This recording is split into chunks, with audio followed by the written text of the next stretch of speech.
I come with a heavy heart from Nigeria, but first I'd like to apologize to Honorable Kafila Obara. I am not here to bring shame to our country. I'm here to seek help for the women of Nigeria. Again, my name is Senator Natasha Akpoti-Uduaghan. 5 days ago, on the 6th of March 2025, I was suspended. As a senator, I was suspended illegally because I submitted a petition of sexual harassment against the President of the Nigerian Senate, Senator Godswill Akpabio. I thought that by submitting the petition, he would recuse himself, and both of us will submit ourselves to the Committee on Ethics, Privileges and Public Petition for a fair and transparent investigation. But unfortunately, I was silenced and I was suspended. I was suspended for 6 months, amongst many other stringent conditions, such as taking away my security, taking away all the officials, vehicles, and other items that were handed over to me as a senator. My salaries will be cut off. I must not appear anywhere near the National Assembly. And for 6 months, I'm not to introduce myself or present myself as a senator locally in Nigeria or internationally. That means I'm here illegally, but I have no other place to go but to come here and speak to you women, because this is a bigger picture.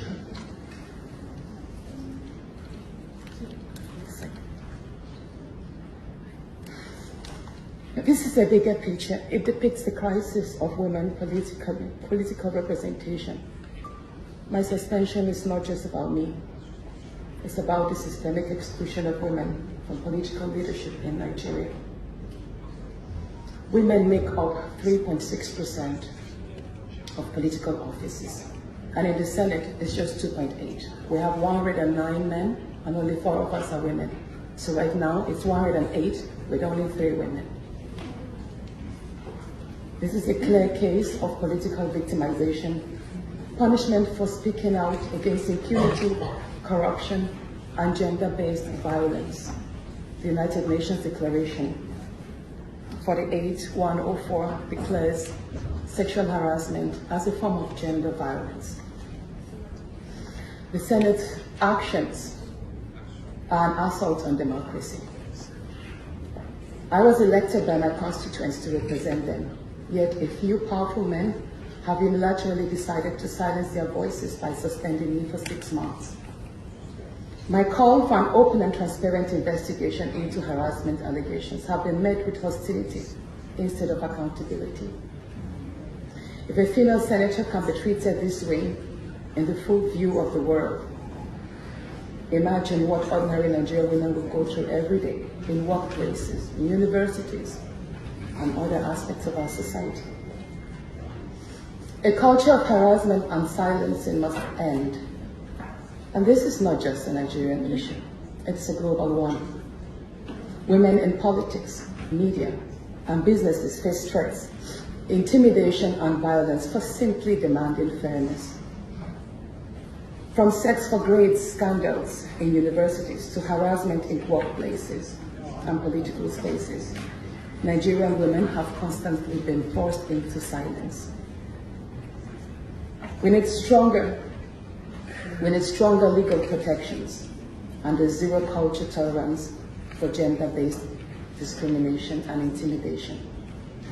My call to the international community is such that the world must not stay silent as democracy and women's rights are rolled back in Nigeria.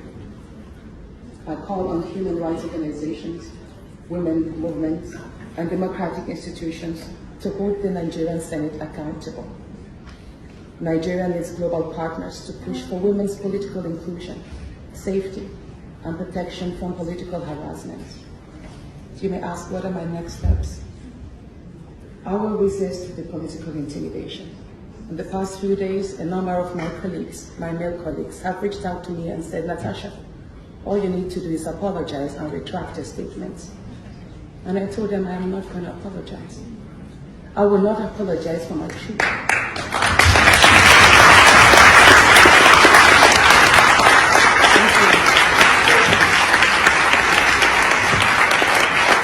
I told them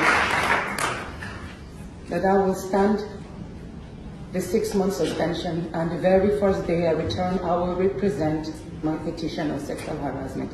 And I will continue doing so until there is a fair and transparent investigation.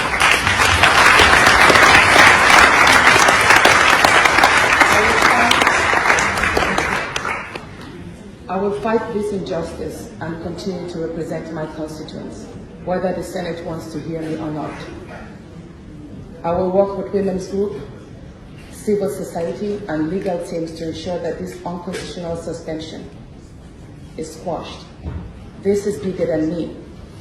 This is about ensuring that no other woman in politics or public office will ever be silenced again.